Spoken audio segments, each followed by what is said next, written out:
Sejam bem-vindas, minhas amigas, e bem-vindos, meus amigos também. Hoje nós temos um programa muito especial, faz parte do Trocando de Ideia, que é o nosso programa semanal de entrevistas. Vou falar com uma pessoa que eu admiro muito. Ela tem 25 anos de carreira, é cantora, rapper e atriz. Seja bem-vinda, Li. Que bom estar aqui, obrigada, viu? A Li é conhecida por todos como Negra Li. Li, vamos começar do começo mesmo, né? Você nasceu na Brasilândia, que é um bairro da classe mais pobre aqui em São Paulo, né? Exatamente. Fala um pouquinho como foi esse seu início de vida.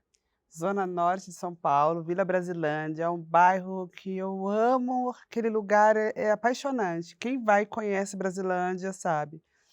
E tive uma infância, assim, muito feliz, né, eu até falo para minha filha, meu filho: "Poxa, que pena que vocês não tiveram a infância que eu tive", assim, porque tinha muitas coisas que hoje em dia não se vive mais, né, essa coisa, essa liberdade de ficar na rua, né, eh, essa segurança dos vizinhos e tal. Ainda não sei como que é lá hoje, porque eu não moro mais lá, mas eu lembro que era bem diferente a infância, né, dessas brincadeiras de rua. Então eu fui uma criança muito feliz, apesar das dificuldades, né, apesar eu nunca passei fome, mas já passei muitas vontades, né. Eu tive uma educação numa escola particular por bolsa de estudos, então eu tive pais muito, preocupados, né, em relação à educação, então tenho boas lembranças dessa fase também de poder ter um estudo numa escola, particular. E, foi um dos bairros mais violentos de São Paulo, né, nessa década acho que de 90, É. 80 e pouco, 90, eu lembro de passar na televisão, então não só passar na televisão, né, era muito famoso porque passava na televisão, mas eu via muitos corpos no chão, né, às vezes fazia parte da brincadeira da gente saber combinar qual o local que a gente teria que se esconder caso naquele dia tivesse tiroteio. Então cada hora era um ponto de encontro: "Ó, hoje vai ser na Maria, tá bom, ah, hoje vai ser não sei onde". Então a gente via se o portão estava aberto, se tudo bem, então já era um ponto de fuga. Então isso era triste, mas fazia parte da minha realidade. Mas eu fui uma criança muito feliz, Essa assim. violência urbana chegou a atingir a sua família, não? Não nessa época que eu era criança, assim, não fatal, na verdade, chegou a atingir sim, não de uma forma fatal. De forma fatal veio acontecer em 2015, mas na época da minha infância eu lembro de meus irmãos serem confundidos, meu irmão ter o nariz quebrado por policial, sendo que ele nunca foi bandido nem nada. Um outro irmão por causa de briga, assim, boba, foi dado como morto na rua. Falei: "Ai, tem um cara morto na rua", quando eu fiquei sabendo era o meu irmão e ele tinha apanhado pelas costas, né, levado taco na cabeça e tal, então sim, teve alguns fatos, assim, violentos por conta do lugar que a gente morava, assim. Você tem consciência de que forma isso marcou a tua vida? Um pouco, um pouco, assim, eu acho que o rap me ajudou muito para a enxergar isso, a poder avaliar, perceber, né, qual a situação que eu estava quando eu me juntei com os manos, a gente, né, por conta das letras, a gente tinha que sempre pensar nisso. Eu também já era muito indagadora, na verdade, na escola, eu gostava muito de aula de história, de aula de português por conta de redação, eu era muito boa em redação, história eu ficava perguntando muito para os professores, acabava a aula, eu ficava na sala e perguntava: "Mas por que negroide? O que que era isso, aquilo lá? E por que que foram escravizados? O que que aconteceu e tal?". Então, isso fez parte de mim, ser essa pessoa, assim, politizada, né. Hoje não tanto, hoje voltando a ser, na verdade, mas naquela época, assim, da adolescência, eu era muito. Então eu sinto sim, eu sei, eu escrevo isso nos raps, o quanto eu fugi das estatísticas, o quanto eu poderia ter acabado numa vida muito diferente do que eu estou vivendo agora. O rap fez esse papel de me salvar, de certa forma, né, de me trazer essa oportunidade de ter essa profissão. Porque sim, outras meninas, porque não é só homem também que está a perigo de se marginalizar, né. Eu vejo, mulheres também, já vi meninas que andavam comigo que teve, infelizmente, assim, uma vida, né, acabou caindo nas drogas, num relacionamento tóxico. Então eu tenho essa noção de que, eu sou a exceção e não a regra. Seus pais te deram uma uma formação religiosa, uma formação conservadora, de que tipo? Sim, toda a minha família, na verdade, tanto por parte de pai, por parte de mãe. Meu pai que desviou um pouquinho, ele era músico da igreja, tocava sax, mas ficou bravo com uma situação, vendeu o instrumento e não voltou mais. Minha mãe não, minha mãe nunca deixou de ser evangélica, sempre com aquela saia comprida, tanto que a vaidade, essa coisa da maquiagem eu não tinha quando nova, diferente da minha filha hoje.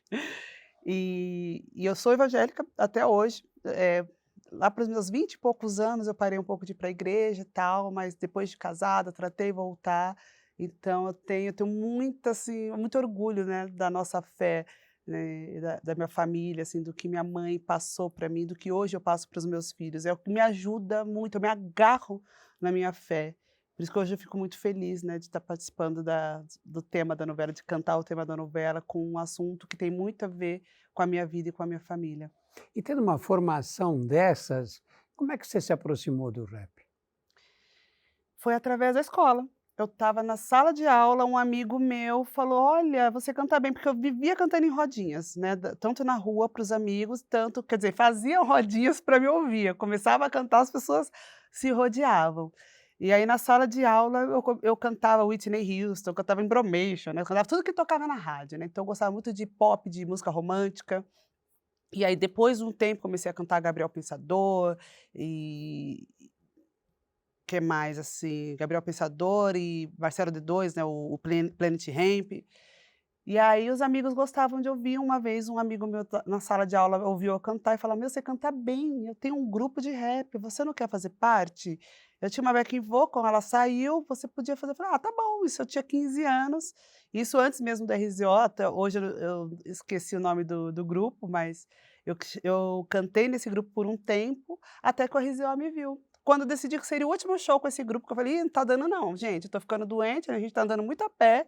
Às vezes a gente cantava só para o DJ da casa, eu magrinha falava: "Não dá, gente, tô ficando doente, a gente não ganha nada e tô andando a pé, tá muito difícil para mim, a madrugada aí". Eles: "Ah, tá bom, beleza, faz só esse show pra gente que é importante". Eu: "Tá bom".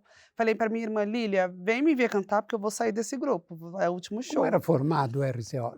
Aí quando eu fui nesse show, o RZO estava lá, me viu cantar e me chamou, me deu um cartãozinho. Aí o RZO na época era Leão Sandrão, DJ Negro Rico, né, porque foi trocando de DJ, mas na época era o Negro Rico. Não, não, o Negro Rico não, antes, DJ Negro Lu. DJ Negro Lu eram 3, era só os 3, é Leão, é. E aí eles me chamaram para fazer uma gravação de uma música chamada Paz Interior. Quando me viram cantando nessa balada, aí eles falaram assim: "Ó, o DJ, né, Negro Lu na época falou assim: "O Elião, tal, que é o líder do grupo, gostou muito da sua voz, tem uma música que ele acha que uma voz feminina ia encaixar, você não quer?". Eu levei esse cartão para casa e fiquei, até virou o ano, acho que ele me deu, tipo, em dezembro, virou o ano, falei para uma amiga: "Ai, olha, um cara me deu RZO". "RZO? Você tá maluca? É o grupo mais fa um dos grupos mais famosos depois de Racionais, você tá louco, liga, liga, liga". E na época ela tinha telefone em casa, eu não tinha, então aí ela me emprestou o telefone, eu liguei, marquei o encontro, fui no ensaio, aí não parei mais.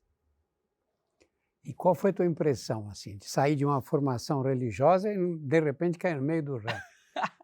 Bom, eu já adolescente, né, já tinha meio que parado um pouco de ir para a igreja, porque minha irmã também já tinha parado, né, eu até os 12 anos eu ia assiduamente, porque minha irmã me levava, aí minha irmã parou, não tinha quem me levasse, aí eu já estava meio paradinha, bem curiosa para conhecer o mundo, né, como a gente diz na igreja.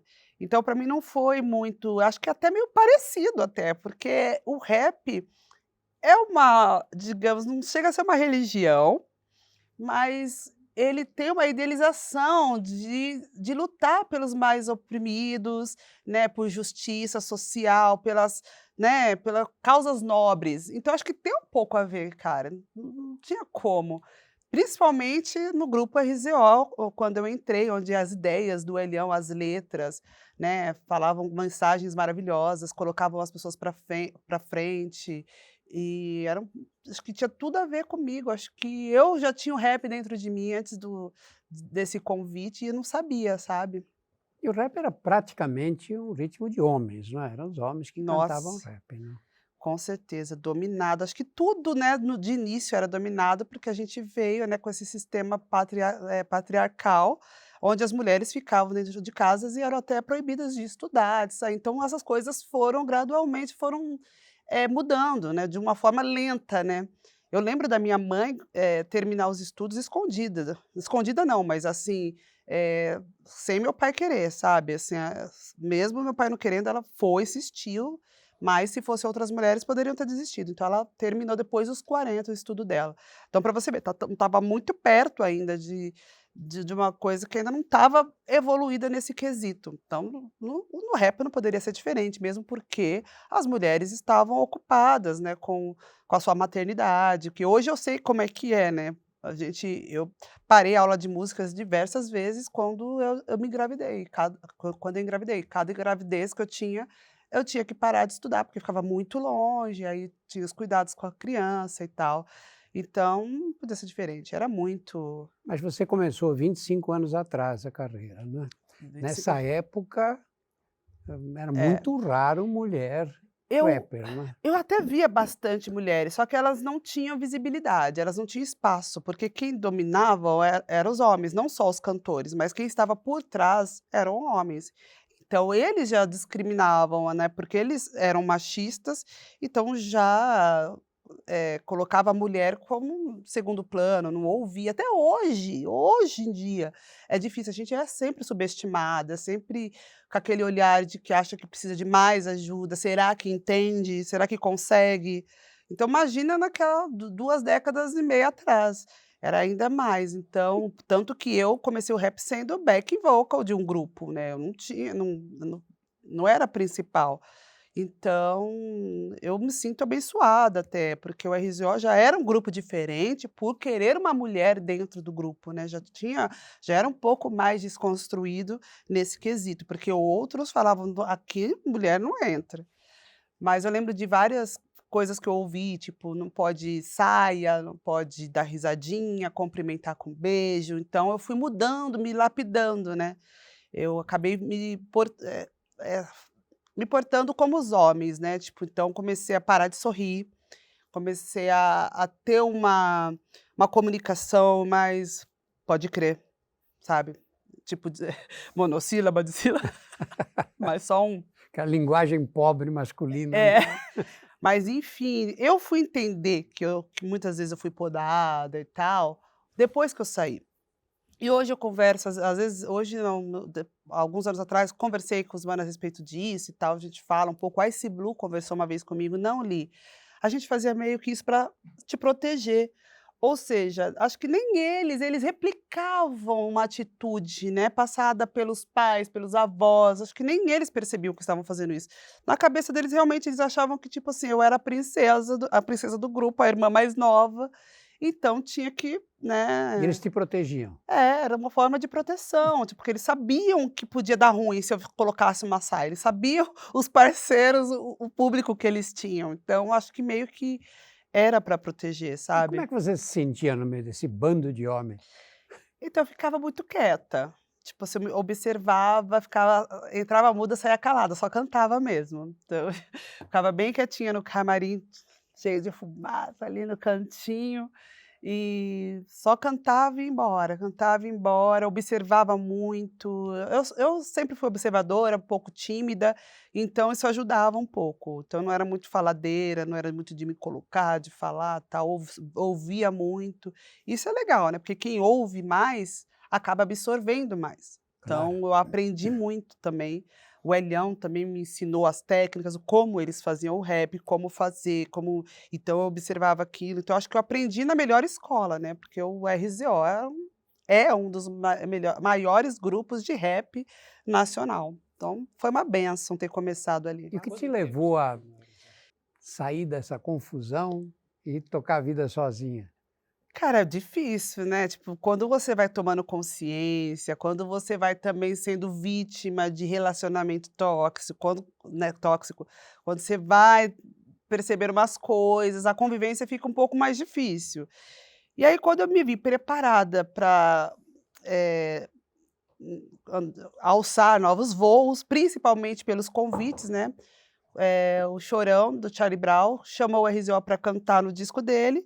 Eles cantaram numa faixa, mas aí teve muitas pessoas nessa faixa. E aí o Chorão falou: "Li, não te coube nessa faixa, eu vou criar tem um novo rap aí que eu quero colocar, eu vou te dar ele para você participar, porque eu quero muito que você também participe". Eu falei: "Ah, tá bom". Levei essa fita para casa, quando eu ouvi essa fita, eu ouvi aquela rima, aquele rap, nada me vinha à cabeça, eu falei: "Meu Deus, não consigo compor nada, o que está acontecendo?". Aí deixei a fita rolar, a fita rolou, começou panananananananana, começou uma música, eu falei: "Caramba, vejo na TV o que eles falam sobre eu adorei a letra, falei: "Caramba, fala dos jovens, o ritmo, tal". Aí quando chega no fim, tinha um solo de guitarra, eu criei uma parte dentro em cima desse solo. E aí, nessa música sim, me veio rapidamente, eu no meu quarto, assim, o que eu consigo ver é só um terço do problema, é o sistema que tem que mudar, senão não muda, e fui indo e escrevi. Aí chegou no dia do estúdio, o Chorão falou: "E aí, Li, você compôs a música?" Eu falei assim: "Compus, mas não naquela". Ele: "Como assim?" Eu falei: "Ah, tinha uma outra música lá, um reggae que falava dos jovens". Ele: "Tinha essa música na fita?" Eu falei: "Tinha". E era dele mesmo? Era, a música Não É Sério, mas não era pra eu estar nessa música, nessa faixa, e Claro. sim no rap que ele me mandou, mas por acaso essa música estava na fita. Aí ele falou assim: "Poxa, mas essa música já está masterizada, já está fechada". Aí eu falei: "Ah, eu só compus nela mesmo, não consegui ter inspiração para outra". Ele: "Deixa eu ouvir". Aí eu comecei a cantar para ele, ele falou: "Vamos abrir a música de novo". Então foi a grande oportunidade da minha vida, com essa participação eu comecei a ser convidada para ir nos eventos, premiações, fui no pagode lá do Zeca Pagodinho na casa dele, chegou lá eu recebi um convite da gravadora. E aí eu falei: "Tá na hora". E chamei o Elião, que a gravadora me fez o convite, eu falei: "Eu não vou deixar meu parceiro", porque ele também estava querendo sair do grupo e fazer um projeto. Eu falei: "Elião, você não quer fazer comigo?" Ele: "Beleza", combinamos que faríamos apenas um disco juntos e que cada um depois ia fazer o seu trabalho. Então eu falei: "Tá na hora de sair", e aí eu fui, E qual com o foi Elião pegando na mão dele. e qual foi a repercussão? Nossa, foi maravilhoso, assim, o disco, o trabalho, mas a gente recebeu muito hate, muito, muito, muito. E abandonaram o rap, traíra do rap nacional, se venderam.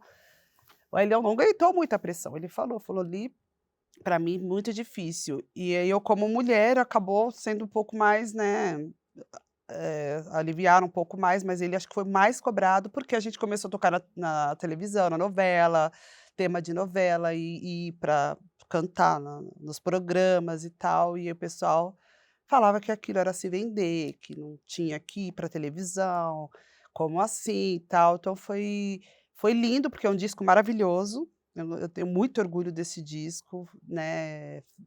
É histórico, assim, as letras maravilhosas, assim, que eu canto até hoje nos meus shows, mas, assim, a gente sofreu essa pressão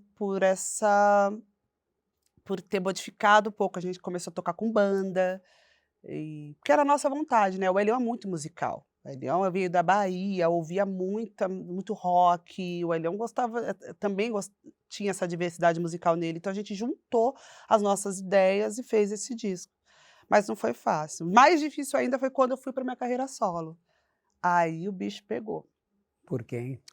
Ah, porque uma mulher sozinha, aí eu me vi sozinha ali no palco, né, no disco, como impor minhas vontades, como fazer aquilo que eu penso, e como ter na minha cabeça uma coisa tão precisa do que eu queria, tão certa do que eu queria. Eu ainda era muito jovem, então para mim era tudo novo e tal. E aí eu fui para uma vertente diferente do rap, decidi fazer pop, música pop, que veio aí o Você Vai Estar na Minha, o grande sucesso da minha carreira. E fui, as pessoas falaram muito e as pessoas não entendem até hoje, né, eles falam: "Ah, gosto da Negrali da época do RZO, não sei o quê", eu falei: "Meu Deus". Um dia eu gostaria de explicar para as pessoas o que significa para mim ouvir "Gosto da Negrali na época do RZO", porque para mim foi uma questão de liberdade, sabe. Cantar rap naquela época do começo do anos 2000 era muito difícil. Tipo, você não estava o rap não estava presente nos grandes festivais, não estava presente nas premiações. A gente cantava e amanheceu o dia. Não tinha hora que eu não tinha saúde para aquilo, eu ficava com dor de garganta o tempo todo. E muita violência, você não tinha segurança, porque os policiais não queriam fazer segurança para show de rap. Até hoje a gente sofre com isso, né. Então imagine naquela época, então as pessoas não entendem o porquê, e muito era por isso, eu olhava para o lado, para a grama do vizinho, eu falava: "Caramba, como é mais leve, poxa". E não só isso também, porque eu entrei a primeira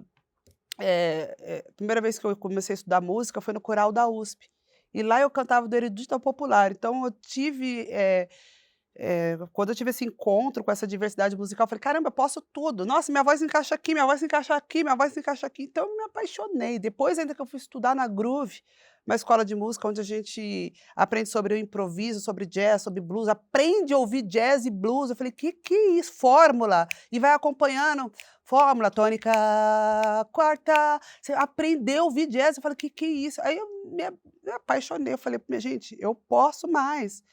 Por causa que o rap não era como hoje, tipo assim, não era marginalizado. Então, eu queria poder, fazer show para grandes plateias, estar nos prêmios, entendeu, nos festivais, e cantando rap naquela época só o Marcelo D2, né, com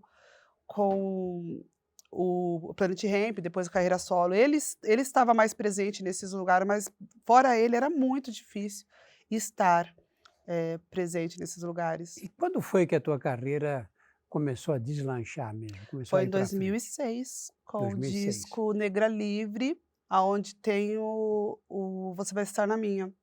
Foi ali que eu estava presente nos lugares, que eu era convidada, que eu comprei a minha casa, que eu comecei a fazer publicidade, porque outra coisa que era bem difícil na época, era alguém associada ao movimento rap fazer publicidade. Então, quando eu, né, cantei com o Charlie Brown, isso já me abriu portas, as pessoas começaram a ver que eu podia cantar outras vertentes, que eu era confiável a ser chamada para dar entrevista, porque eles tinham medo de chamar quem era do movimento, porque o que que ia falar? Será que dá para controlar essas pessoas? Teve uma vez que o RZO foi cantar num programa, e decidiram cantar uma música, porque achavam que aquela música seria o mais legal naquele momento e tal. E essa música eu não canto, né, não tinha, parte. Mas enfim, aí eu fiquei no palco enquanto eles cantavam. Você acredita que na segunda parte eles apertaram o botão de seguir pra frente? E ali só podia ser gravado, né, então eles dublavam. Aí na hora que fizeram isso, tipo, eles ficaram todo perdido. Aí foi uma enxurrada, na época era Facebook ainda. Nossa, que vergonha, foi lá nossa senhora, acabaram, porque aí vai tá vendo, vai pra televisão, blá-blá-blá, porque ninguém queria esse tipo de discurso dentro da televisão. Então é muito difícil, principalmente para mim, sendo mulher, mulher preta, né, com num movimento marginalizado, então eu decidi e não eu não me arrependo das minhas escolhas, foi muito bom para mim abrir esse horizonte. Hoje eu, com a internet, eu abri muito essas vertentes, né, de publicidade, porque eu vendo maternidade, esporte, né, corpo, beleza, tudo. Então foi devido à decisão que eu tive no passado. Então foi difícil, mas eu fui corajosa de falar: "Não, vou fazer o que eu quero, da forma que eu acho que é o melhor para mim". E você acha que o panorama, a internet trouxe um caminho para as mulheres no rap, não? Ai, com certeza democratizou, né. Foi, com certeza, foi bem mais principalmente para o rap, né, e funk também, movimentos que vêm da periferia que são marginalizados. Eu acho que a internet ajudou muito, dar voz, né, oportunidade para essas pessoas mostrarem o seu trabalho, com certeza. Você sempre teve uma linha, não é, que você procura seguir com coerência, né. Você perdeu muitas oportunidades por isso, né? Mas no passado. Agora não, agora eu, né, já mostrei para as pessoas o quanto eu sou diversa, né. Mas no começo eu, mesmo não s eh, mesmo sendo evangélica e entrando no rap, assim, por um convite, não por uma coisa que eu já fazia, eu abracei o discurso do rap e falei: "Mano, isso é minha cara, é o como eu penso, é isso mesmo e tal". E aquela rebeldia da juventude me fez sim dizer não pro programa da Xuxa. Quando o Chorão me ligou e falou: "Li, a Xuxa quer que você vá no programa", eu falei: "Eu não. Ô Chorão, eu vou lá, eu sou do rap, vou lá cantar rock". Com essa voz assim: "Ó, eu vou lá, mano, cantar rock". Eu: "Imagina, Chorão". Ele: "Ah, Li, tudo bem, vai". Ele chegou e falou assim: "Li, tem uma gravadora querendo e eu vou te apadrinhar para você não cair em nenhuma furada. Eu pessoalmente vou avaliar o contrato e estou pedindo um adiantamento de 200.000 para você". "Ah, Chorão, pô, vamos me vender?". Aí não dá, né, meu. É. Conclusão, no futuro eu entrei pra essa mesma gravadora, ganhando tipo 10% do que ele tinha lutado para eu conseguir, com um Muitos contrato anos antes, né? totalmente diferente. E ele tentou colocar na minha cabeça, ele falava: "Li, por favor, Li, você pode mais, você é a diva da música brasileira. Eu amo os manos, mas eles são fechados e você não pode ser assim, você pode mais, a sua voz pode mais, não sei o quê". E eu tentei ouvir, mas eu ouvi um pouco mais tarde, Você se depois arre de ter perdido alguns trabalhos. você se arrepende de Me arrependo. Tem gente que fala assim: "Ah, não me arrependo de nada do que eu fiz".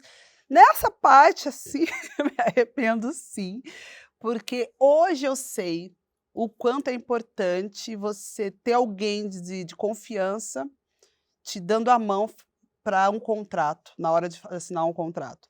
Então eu me arrependo, porque o Chorão era altamente confiável, ele ia me colocar no melhor lá no começo, sabe, na melhor condição.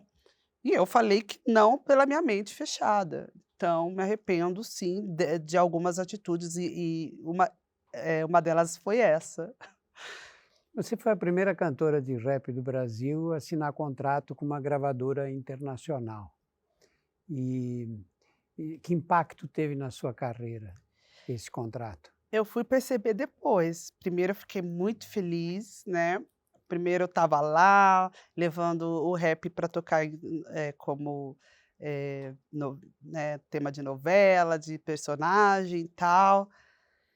Então, depois que eu fui perceber que isso era uma representatividade, porque quando você está ali vivendo, você só vive. Depois eu fui entender que o meu Black Power era quando foi o Antônia, na verdade, O me filme. fez, o Antônio, o filme me fez perceber o quanto eu tive um papel importante, né, de representatividade, assim, dentre a música, não só no rap, mas a música brasileira, como mulher preta, né, e isso foi muito louco, porque eu tentei fugir dessa responsabilidade por um tempo, porque eu sabia que era muito difícil, eh, você ter esse papel, né, de pioneira de alguma coisa, eh, dessa importância, né, porque eu tenho para o rap, que as pessoas me colocavam e quando eu decidi cantar outras músicas, eles não entenderam, ficaram um pouco de mal de mim.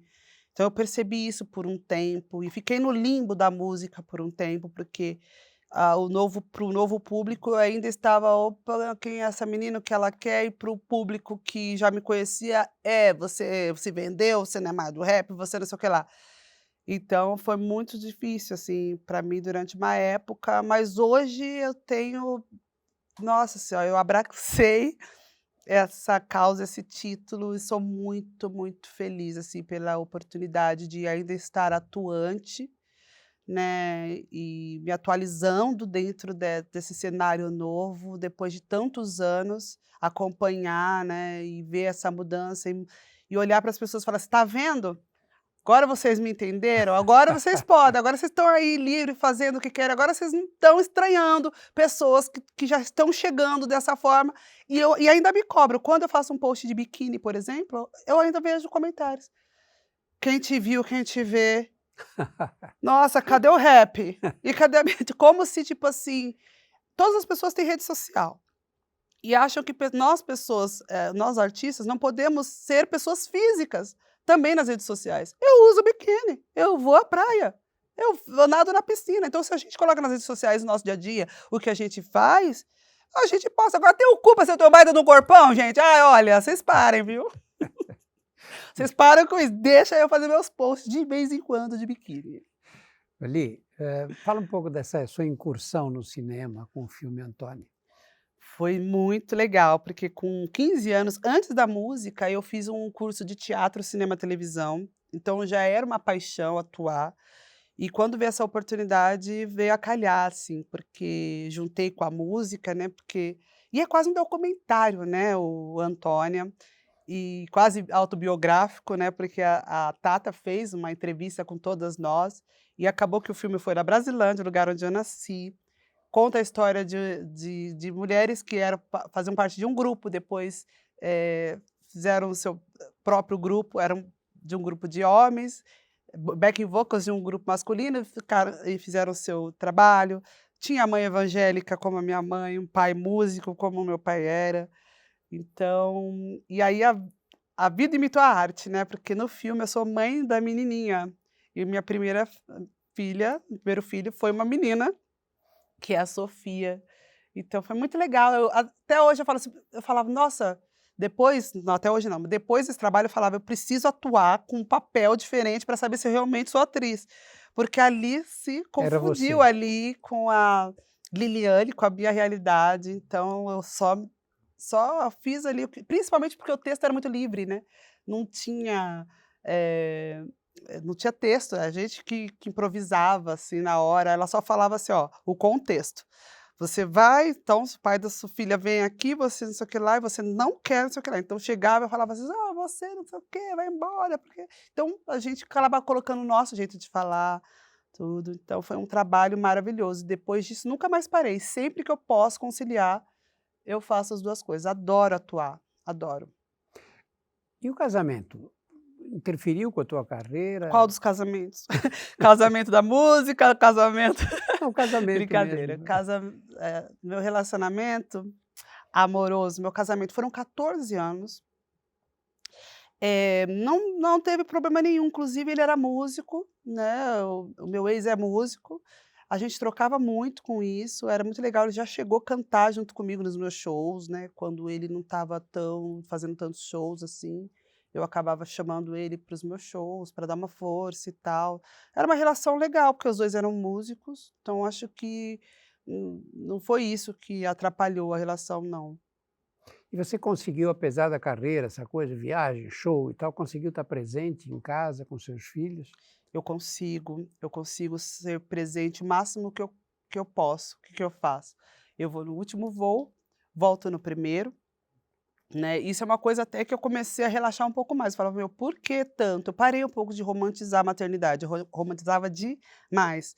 Por quê? Porque eu amo ser mãe, eu amo esse papel, já deixei por um tempo a vida, a carreira para trás, já coloquei o casamento e a família em primeiro plano por um tempo. Isso foi muito ruim para minha carreira, para a música e tal, porque eu fiquei, assim, um tempão sem gravar, de 2012 a 2018. 6 anos.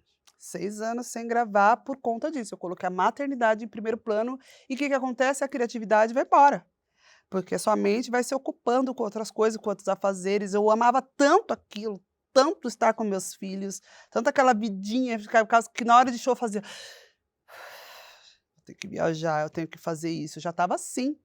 E não foi legal, não gosto, porque eu acho que meus filhos querem uma mãe como eu sou agora, ocupada, que trabalha, que tem paixão pelo que faz, porque eu dou exemplo para eles de como é amar o que faz e fazer bem feito, porque ama, porque está fazendo com alegria, com excelência, vai lá, faz o direito que você tem que fazer, chega no horário, mais ou menos. Hoje eu cheguei atrasada. Mas enfim, eu acho que você não pode se abandonar, porque abandonar minha carreira foi um abandono comigo mesma, porque é uma coisa que eu respiro, é como respirar para mim cantar.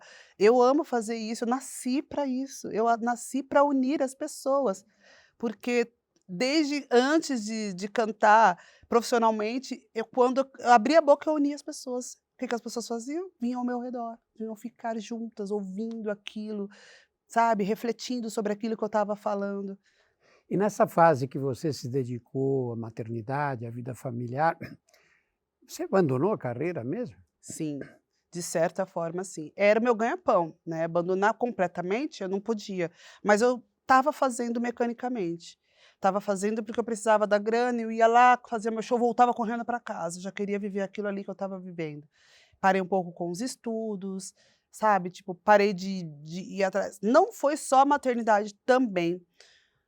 Em 2010 eu levei uma demo com 10 músicas pra gravadora e lembro que ninguém me ouviu, ninguém, tipo assim, falaram que não, "Ai, não tá, olha, não tá tão boa, não sei o quê, bá só que ninguém, tipo assim, "Vem aqui, já que você quer tanto lançar o disco, você trouxe 10 músicas, vamos levar para um produtor e ver o que que dá para salvar disso, vamos compor, vamos atrás de compositores". Não, só realmente falaram que não, estou te abandonada. Foi que daí que 2012 eu bati na porta do Rick Bonadio e falei assim: "Bom, eles precisam de alguém para ouvir, precisam de um homem bem-sucedido", porque eles não ouviram. "Ô Rick, poxa, estou com dificuldade, a gravadora não está querendo não sei o que lá". Quando o Rick Bonadio foi falar com a gravadora: "Ai, quanto você precisa?". "Tanto", pá. Assim é? Uhum, desse jeito. E aí nessa época, por conta da maternidade, eu já me vesti diferente, eu colocava saião até, nem foi por causa da igreja, foi por causa da maternidade. Saião até aqui, comecei a ouvir MPB, comecei a ouvir outras rádios, e aí eu falei: "Ah, eu vou fazer", aí eu fiz um disco de MPB soul, maravilhoso o disco, fiz em 2012, mas que deixou também o público meio confuso. "Opa, mas não tô entendendo", foi Quem é aí que essa é mulher? como se eu tivesse que começar tudo do zero, tipo, cativar um novo público e tal, mas foi uma época muito gostosa, cantei bastante em teatros, com pessoas prestando atenção naquilo que eu estava fazendo, com banda, foi bem gostoso. Mas eu sou uma garota de fases também, né, como diz a música, garotas de fases. Em 2012 eu estava nessa fase, e no próximo disco estava em outra, e foi uma lição para mim, 6 anos que se passaram, que eu tive um insight na minha vida que eu falei: "Não, espera aí, eu quero fazer o que eu quero resgatar o meu som, né, que eu comecei". Então fiz o disco Raízes em 2018, foi muito legal, fizemos um camping, Fábio Braza compôs bastante para mim, aí tem rap, tem R&B, é um disco lindo, tem participação do Rael na música Raízes, que eu amo essa música também. Então é isso, cada fase é uma, e eu vou tentando seguir. Eu separei aqui algumas pessoas com quem você gravou e Ih, vou a lista é tomar grande, hein. eu separei alguns aqui. Por exemplo, Caetano Veloso, a Dina Di, Nando Reis, Charlie Brown Júnior, Belo, Martinho da Vila, Gabriel Pensador, Pitty, Jeito Moleque, Walter Alfaiate, nunca imaginei que você tivesse gravado com ele. Skank, D Black, Sérgio Brito, NX Zero, Mano Brown, Sabotagem, Marcelo D2, Projota e um monte de Tem gente mais, né? mais, Você muito tem ideia legal. de com quantas pessoas você gravou? Só eu li uns Não, 10 aqui. nunca parei para contar, mas eu recebia muitos convites, ficava muito feliz. E você tem agora uma música com a Elza Soares. Pois Conta essa é. história e como é você conversar ou você se apresentar para gravar com uma pessoa dessa importância, né? Cara, na verdade, eu participei, essa música em especial foi depois que ela foi embora. Ah, não diga. A gente já gravou uma música juntos, bons anos atrás, mas ela não foi, eh, como que se diz? Não foi lançada. Mas essa música é uma trilha para um filme que já foi lançado, né, Me Tira da Mira, uma coisa assim, produzido pela Cleo. E aí a Elza Soares interpretou Deixe-me Ir, e aí eles queriam escrever uma parte de um samba que contava um pouco da história dela e pensaram em mim.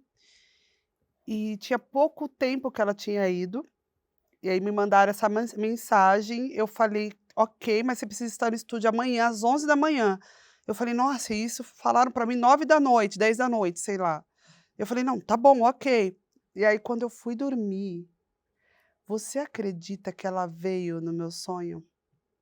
Como se fosse uma despedida, fazia dias que ela tinha falecido. quando veio esse convite para eu participar. Aí ela veio no sonho, eu olhava para ela e falava assim: "Nossa, mas você não tinha", aí eu não completei, ela só fez um gesto, porque quando eu sonho com pessoas que já foram, não a gente não fala, né, é só pelo aquela telepatia, né. Aí ela meio que falou assim, né, na telepatia ela falou assim: "Não fala nada", né, aí eu percebi que estava acontecendo dali, daí ela veio e me deu um abraço. Aí ela me deu um abraço, assim, daí eu falei: "Ai, que bom, eu estava aqui, eu achei que eu não ia conseguir me despedir, não sei o quê, obrigada, só consegui agradecer, tal, você foi maravilhosa, não sei o quê", aí ela foi embora. E aí eu falei para o cara, eu falei assim: "Meu, eu tenho que gravar essa música". A Elza, ela, tipo, foi positiva, ela Veio para te dar força. isso, ela realmente quer, ela fez o convite pessoalmente. Ela topou, ela foi positivo. E aí, cara, foi muito louco, eu fiquei arrepiada quando eu estava gravando, eu fiquei arrepiada, porque eu ouvi a voz dela aqui no meu fone, foi a última gravação que ela fez em estúdio. "Deixe-me ir, preciso andar", aquela voz, eu ficava assim, não tinha como, eu chorei horrores, cantei ali a minha parte, foi uma honra para mim, e mais uma honra ainda ela ter vindo falar como se ela atestasse que era isso mesmo. E eu senti que era mais do que isso, era como se estivesse passando um legado, passando para mim esse essa coisa, e se eu falar muito eu vou me eu vou me emocionar. O que E, representou a Elza Soares para mulheres negras como você? nossa, muita força, potência, esperança. Ela fez eu enxergar. Ela, Sandra de Sá, são mulheres que eu olhava e falava assim: "Caramba, tipo, olha como elas cantam, olha o que que elas fazem". A Elza Soares já cantou, eh, pra fora do país, vista e respeitada por cantores do jazz lá de fora, tal, que viam ela, já falaram dela, já a voz dela já foi, falado que era uma das a voz mais linda e tal, do Brasil, do mundo, uma coisa assim, tipo, essa mulher me deu possibilidade de sonhar e acreditar que o dia eu poderia, que eu seria. Simples assim, é a tal da representatividade. Quando você ouvia a Elza Soares, quando você era menina, você imaginou que agora, com 25 anos de carreira, você chegasse na posição que você tem, com a liderança que você tem nesse momento? Não Para outras imaginei, mulheres negras e não imaginei isso, mas era o que eu queria. Na verdade era o que eu queria, então se eu queria eu imaginei, mas eu não, é muito, é honroso, assim, estar nesse papel, nesse momento, assim, fazendo o que eu faço, tendo tanto respeito, credibilidade, né, que isso é mais importante até do que sucesso, do que fama, né. E sucesso eu tenho, porque eu tenho uma carreira de sucesso, uma vida, né, de sucesso, foi bem-sucedida, graças a Deus é bem-sucedida a minha carreira. Mas na minha magnitude de Elza Soares, eu ainda estou no caminho, ainda estou engatinhando, mas quando ela veio no meu sonho, eu falei: "Eu recebo, aceito, estou preparada", e me preparo para isso todos os dias, assim, para um dia fazer uma música de excelência e para ficar para a história, assim como Elza, Nina Simone e tantas outras ficaram, né. Tô no caminho, tô engateando ainda, nossa, tem muita coisa ainda para realizar e para fazer, para aprender, mas é uma honra, eu me sinto muito feliz, porque eu sou uma das mulheres que fazem outras meninas sonharem e acreditarem, né, que é possível, né, mudar de vida, né, realizar seus sonhos. e Isso é essa lindo. responsabilidade não te dá um peso nos ombros, Não assim? mais. Já foi, já foi. Eu acho que é porque eu estou preparada, sabe, Drauzio? Eu acho que chegou o momento de o meu professor de comunicação assertiva, uma vez ele me falou em parábolas: "Li, você está carregando, se você te der uma mochila com pedras E você carregaria 7 quilômetros, andaria com ela nas costas tranquilamente? Eu falei: "Não, ficaria muito pesado, não sei o quê, nossa, para quê, né?". Ele: "Mas e tivesse ouro, você carregaria o dobro dessa quilometragem?". Eu falei: "Carregaria". Então acho que a diferença, né, de você superar seus obstáculos, de você conseguir permanecer, se você está carregando uma mochila de pedras ou de ouro. E no momento eu estou carregando de ouro, porque o meu propósito vale ouro. E eu sei que no final eu serei recompensada, porque vale a pena. Valeu, tá valendo e vai valer todo esse esforço, toda essa caminhada. É muito lindo de ver. Mesmo fazendo de forma independente, como você faz, tudo por tua conta, Principalmente fazendo independente. Principalmente, assim, aí que vai valer mais ainda, porque o dia que eu vencer, que eu chegar onde eu quero, que eu conquistar o que eu realmente quero, eu vou olhar para trás e vou ter muito orgulho. E vou falar: "Nossa, que mulherão". e você sabe o que você quer, Sei. tem certeza Hoje eu sei, hoje eu tenho certeza.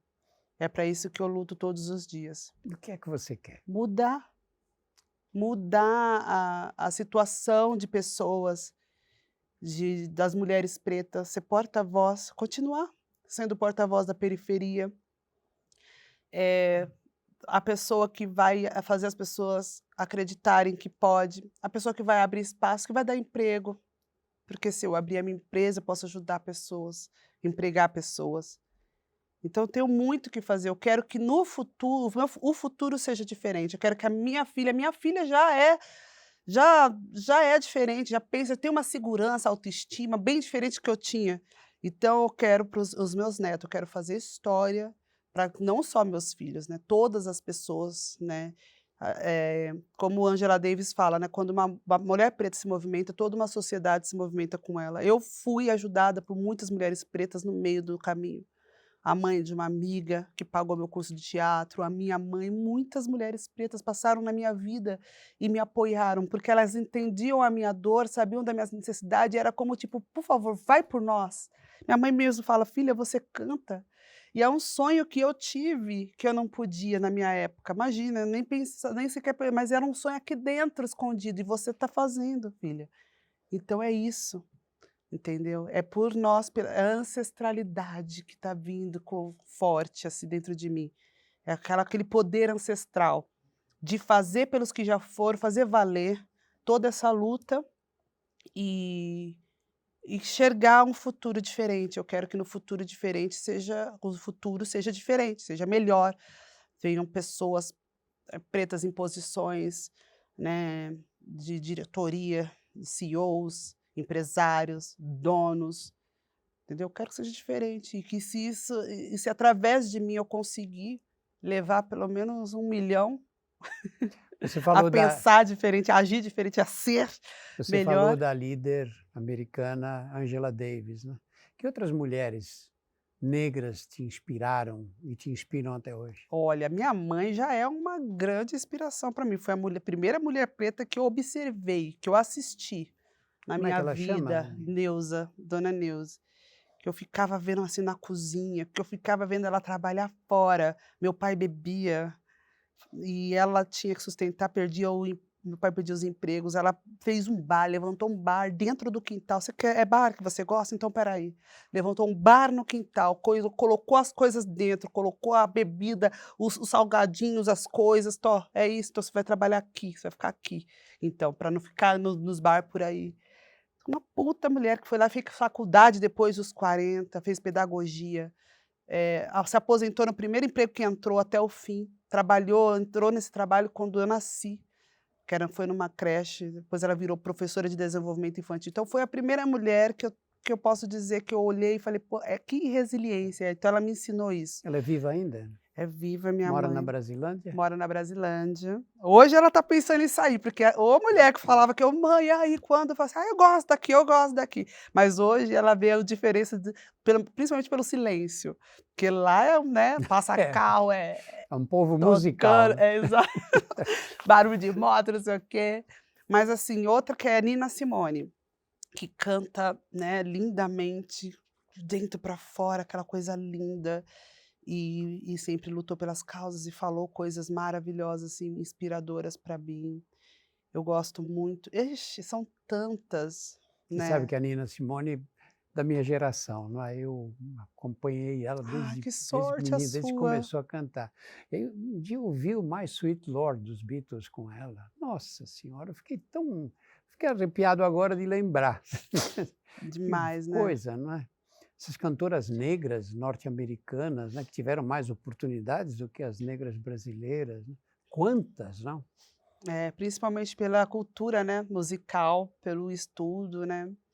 É bem complicado aqui no Brasil, né. Eu lembro que essa escola de música que eu estudei, que ensinava sobre improviso, sobre o jazz e tal, era caríssima. É caríssima e 99% dos alunos É são um branco, brancos. né. São brancos com, né, que só estudam, o pai paga e tal, mas assim, é um valor altíssimo, assim, por mês, mais de Não é quatro mil possível que reais. você tenha se criado nesse lugar sem enfrentar o racismo da sociedade brasileira. E ainda hoje você sente a presença do racismo pessoalmente? Pessoalmente, mas mesmo que não fosse pessoalmente, só dele ainda existir, isso me agride também. Qualquer pessoa que passar por um ato racista, ela está passando, não é uma coisa, com ela, pessoal, é com toda a raça, é com todo mundo. Então, morre um pedacinho da gente toda vez que a gente ouve falar que alguém morreu por conta da cor da pele. É muito triste. E eu passo sim em lojas, quando eu vou, eu sinto uns olhares, e até hoje eu não consigo agir naturalmente, eu meio que, fico atuando, né, dentro da loja. Eu vou pegar um negócio, eu mostro, eu ando meio assim dura, como se tipo: "Olha, estou mostrando o que eu estou fazendo", é perturbador, assim, quando eu vou em shoppings, assim, finos, assim, com lojas, eu já percebo que a atenção, né, a minha é diferente, porque é como se eles achassem já: "Ah, não vai comprar". Aí, quando eu começo a comprar tudo e ainda pago em débito, eu vejo os olhares, assim, principalmente de outras pessoas que estão na loja comprando também, é um olhar sempre de surpresa, de tipo assim: "Caramba, Olha, né. como ela tem, como ela consegue, como", e informação também: "Mocinha, vem cá, quanto que custa?" Eu falo assim: "Não, eu não trabalho na loja". Tudo bem também, até eu já confundi pessoas, né, e até então, mas você vê que quando acontece corriqueiramente, aí você fala assim: "Alguma coisa Ah, tem, né, segue um padrão, assim". Eu já sofri bastante com isso, já chorei muito, principalmente em época de escolar. É muito mais dolorido.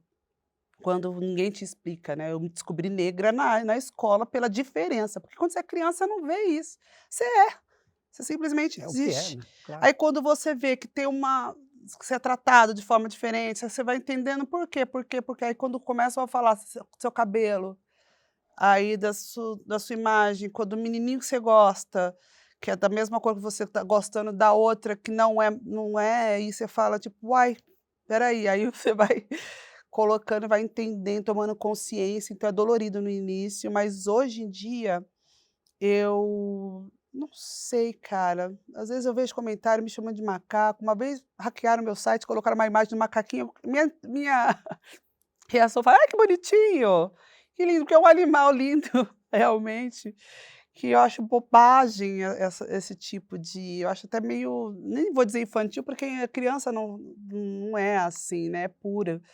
Mas é meio covarde até, tipo, né, se escondendo atrás das redes sociais, mas não sei, não me fere mais tanto assim, porque eu tenho a certeza do que eu sou, sei lá, eu tenho muito orgulho, muita preparação. E muitas mãos dadas também, né, depois que começou a surgir a pauta e muita coisa, gratuita chegando na gente de informação, porque eles fazem questão de ensinar, de falar: "Ei, ei, preto, presta atenção, olha isso". Então isso é legal, porque você não se sente mais sozinho, porque estar sozinho é muito difícil.